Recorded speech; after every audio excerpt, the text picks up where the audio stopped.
সেই অদ্ভুত বৃদ্ধার সঙ্গে দেখা হওয়ার পর থেকেই বীণাপানির জীবনে একের পর এক অসম্ভব ঘটনা ঘটতে শুরু করেছিল।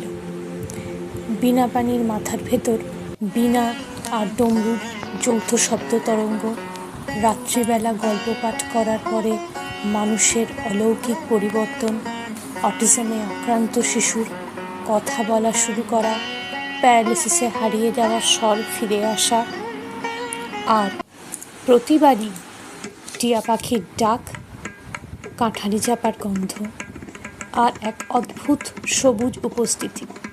বীণাপানি বুঝতে শুরু করেছিল মা মাতঙ্গী শুধু তাকে শব্দ দিচ্ছেন না, ধীরে ধীরে তাকে বদলে দিচ্ছেন।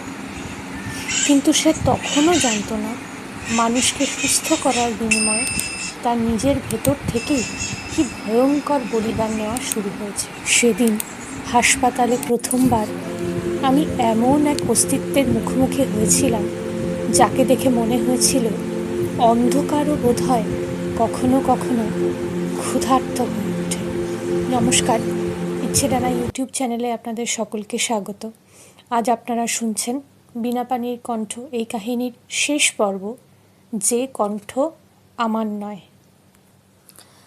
একদিন সকালে মা ঘরে ঢুকেই বিরক্ত গলায় বললেন, "আই, তুই কি মনে করেছিস ঘরে কাঁঠালি চাপার গন্ধ ছড়িয়ে রাখলেই সব সমস্যার সমাধান হয়ে যায়?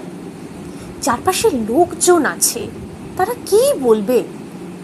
আর নিজের চেহারাটা দেখেছিস, কেমন নোংরা হয়ে থাকিস আজকাল?" আমি চুপচাপ মায়ের কথা শুনছিলাম। জানি মা আমাকে নিয়ে ভয় পেতে শুরু করেছে। "আর শোন, আজ তোকে দেখতে কিছু লোক আসবে, ভালো করে কাপড় চোপড় পরে বসবি, বুঝেছিস?" আমি মনে মনে একটু হাসলাম।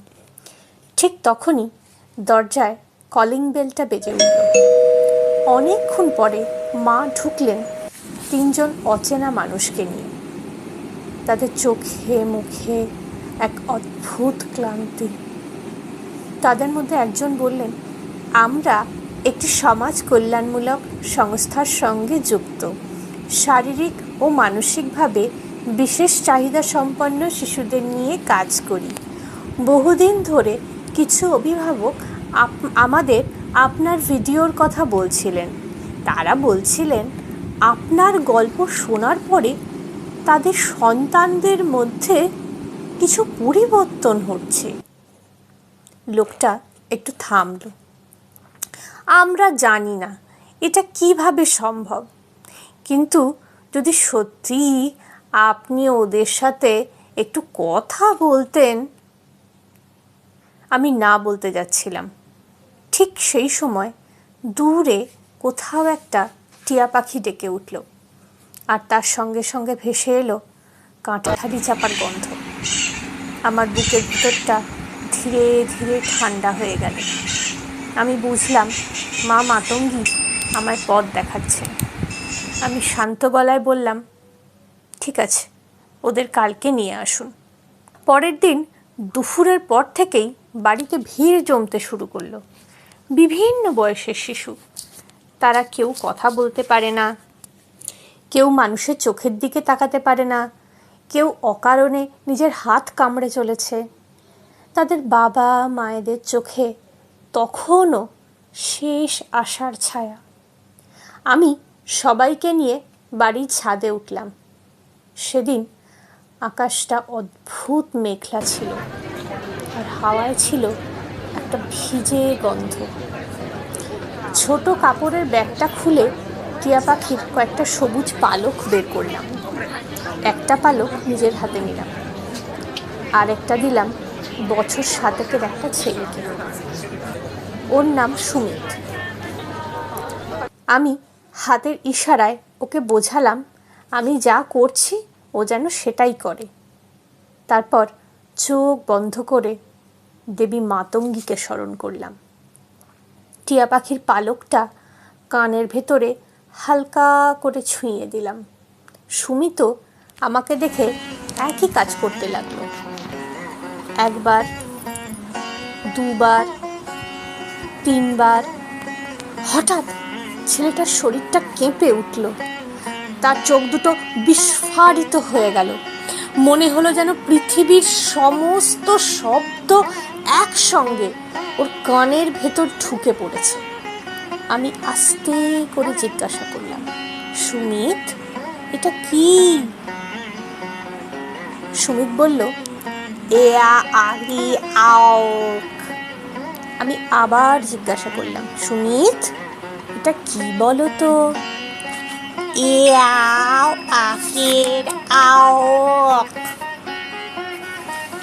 তৃতীয়বারের বার সে স্পষ্ট উচ্চারণে বলল,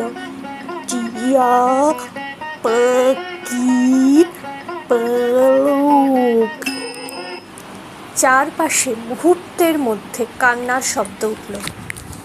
সুমিতের মা মাটিতে বসেই কাঁদতে শুরু করেছিলেন। আর সুমিত, সে আমার দিকে তাকিয়ে হঠাৎ বলল, তোমার কাছে আর পলক অপশক্তি দূরে পালায় তারই সুরের সাথে। কবিতাটা পড়ে নিজেরই বেজায় হাসি পেয়েছিল। ঠিক তখনই বাইরে প্রবল গোলমালের শব্দ হলো। দরজা খুলে দেখি মাসি এসেছে, আর আমার মাস্তুতো দাদা বাবাইদা। ও পেশায় ডাক্তার। ও ঘরে ঢুকেই দরজাটা বন্ধ করে দিল। তারপর নিচু গলায় বলল, দেখ, সোশ্যাল মিডিয়ায় তোকে নিয়ে কি লেখা হচ্ছে সেসব আমি বিশ্বাস করি না, কিন্তু 3 দিন আগে হাসপাতালে একটা মেয়ে এসেছে, আর আমরা ওকে সামলাতে পারছি না। আমি চুপ করে শুনছিলাম। বাবাইদা আবার বলল, 10 বছরের মেয়ে, কিন্তু সন্ধ্যের পর ওর আচরণ সম্পূর্ণ বদলে যায়। 4 পায়ে হাঁটে, গর্জন করে, কাউকে কাছে ঘেঁষতে দেয় না। আমার সিনিয়র ডাক্তার দত্ত বললেন, তুই যদি একবার এসে ওর সাথে একটু কথা বলতিস। আমি জিজ্ঞাসা করলাম, আজকে রাতে গেলে হবে? বাবাইদা আমার দিকে তাকিয়ে বলল, পাগল নাকি? রাত বাড়লে ও ভীষণ হিংস্র হয়ে যায়, তখন কেউ ওর সামনে যেতে পারে না। আমি কিছুক্ষণ চুপ থেকে বললাম, তাহলে আমি আজ রাতেই যাব। রাত 8টার পর হাসপাতালে গিয়ে পৌঁছলাম। ডাক্তার দত্ত আমাদের করিডোর দিয়ে নিয়ে যাচ্ছিলেন। হাসপাতালের ওই অংশটায় পৌঁছানোর পর থেকেই আমার শরীরে অতিরিক্ত ঠান্ডা লাগছিল। অদ্ভুত ব্যাপার, হাসপাতালের বাকি অংশের তুলনায় এই করিডোরটা যেন একটু বেশিই ঠান্ডা। আর ভেতর থেকে ভেসে আসছিল গভীর পশুর মতো গর্জন। একজন নার্স এসে দরজার তালা খুলল। দরজাটা খোলার সঙ্গে সঙ্গে মনে হলো ঘরের ভেতরের অন্ধকারটা যেন আমাদের দিকে ছুটে এলো। আমি ওকে স্পষ্ট দেখতে পাইনি প্রথমে। তারপর ঘরের এক কোণে 4 হাতে পায়ে ভর দিয়ে একটা শরীর নড়ল। ওটা কি সত্যি মানুষ? মেয়েটার চুলটা জট পাকানো, সারা শরীরে ক্ষতের দাগ, নখগুলো অস্বাভাবিক লম্বা, আর দাঁতগুলো কালচে সূচালো। হঠাৎ সে আমার দিকে তাকিয়ে কর্কশ পুরুষালী গলায় বলল, এনেছিস? কাঁচা মাংস এনেছিস? আমার হাতের আঙুলগুলো বরফের মতো ঠান্ডা হয়ে যাচ্ছিল। আমি বুঝতে পারছিলাম না এবার আমি কি করব। ঠিক তখনই দূরে কোথাও টিয়া পাখির ডাক ভেসে এলো। তার সঙ্গে সঙ্গে ঘরের মধ্যে ছড়িয়ে পড়ল কাঁঠালি চাপার গন্ধ। আমি ধীরে ধীরে মেয়েটার সামনে গিয়ে বসলাম। হঠাৎ করেই তার ভেতর থেকে একটা কচি মেয়ের কণ্ঠ বেরোলো, আমায় বাঁচাও গো, আমায় এখান থেকে নিয়ে যাও। আগে শুনেছিলাম মেয়েটার নাম সুমনা। আমি আস্তে করে তার হাত দুটো ধরলাম। সুমনা, সুমনা, শুনতে পাচ্ছ? আবার সেই কর্কশ গলা, আমি ওকে ছাড়বো না। সুমনার হাতগুলো কাঁপছিল। আমি বললাম, তুমি আমার সঙ্গে যাবে? সুমনা কাঁদতে কাঁদতে বলল,